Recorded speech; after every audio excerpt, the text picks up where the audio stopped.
Dream Scenario from A24. It's a horror comedy about an ordinary man who mysteriously starts to appear in everybody's dreams. In this movie, we follow Paul Matthews, played by Nicolas Cage. He is a very ordinary, dorky, milquetoast professor at a university who also has a wife and 2 daughters at home. His life takes a drastic turn when people start coming to him and saying that they keep seeing him in very strange dreams that they're having. This escalates when he gets confirmation that people who have never even met him before are dreaming about him, leaving them to wonder what makes him so special. So Nick Cage is great in this movie. At first, I wasn't really sure how I felt about him in this role, but once you have a few scenes to figure out exactly what kind of character he's playing, he quickly grows on you. His relationship with his wife Janet, played by Julianne Nicholson, was very sweet. She is the cautious bystander through all of this, trying to tell him to pump the brakes and make smart decisions. But of course, being such an ordinary guy with his own aspirations, he sees this as an opportunity to bolster his own image. This movie has some strong commentary on the negative effects of fame.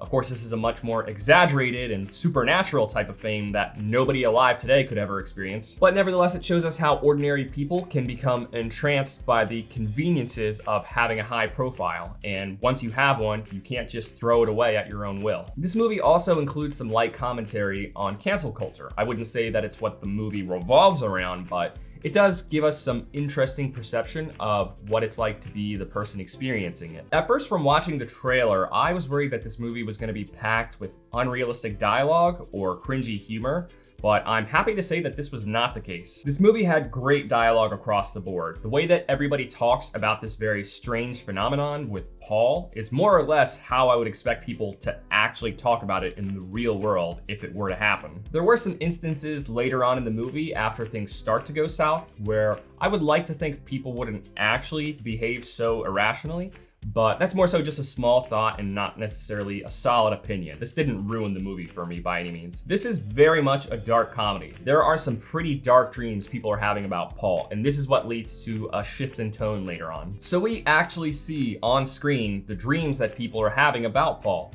And I absolutely loved the way that dreams were depicted in this movie because much like the dreams that most of us actually have, a lot of them were very strange and senseless. Movies often depict dreams far more realistic than they tend to actually play out, at least compared to my dreams.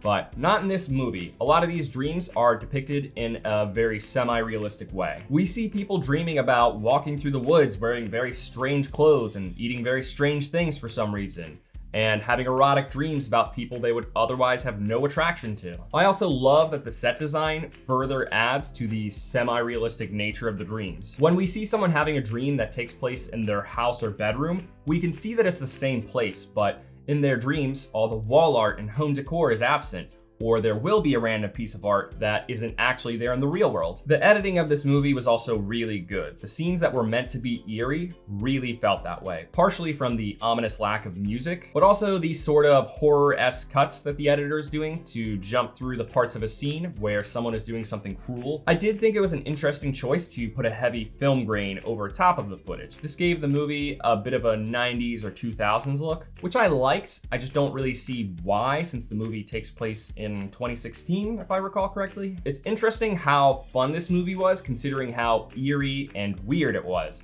but it's weird in all the right ways. It's a quirky comedy driven by the lead character's social awkwardness, but that awkwardness is also what made the eerie parts of the movie almost feel a bit humorous rather than creepy. I thought the movie was pretty good. If you like thrillers or movies with strange premises, then I'm sure you might like this one. But this might not be the one to watch if you're the type of viewer who needs to be spoon-fed all the answers to your questions by the end of the movie. Side note, how many leading roles would this make for Nick Cage this year? Like 5 or 6? It's crazy to see him make such a comeback after seemingly falling off the map. Of course, I can't help but think that Unbearable Weight helped him come back. Not that he went anywhere. Thank you for watching this review. If it brought you any value at all, please consider giving it a like. It really does help the channel grow. I'll see you later this week with my reviews of Saltburn and Maestro.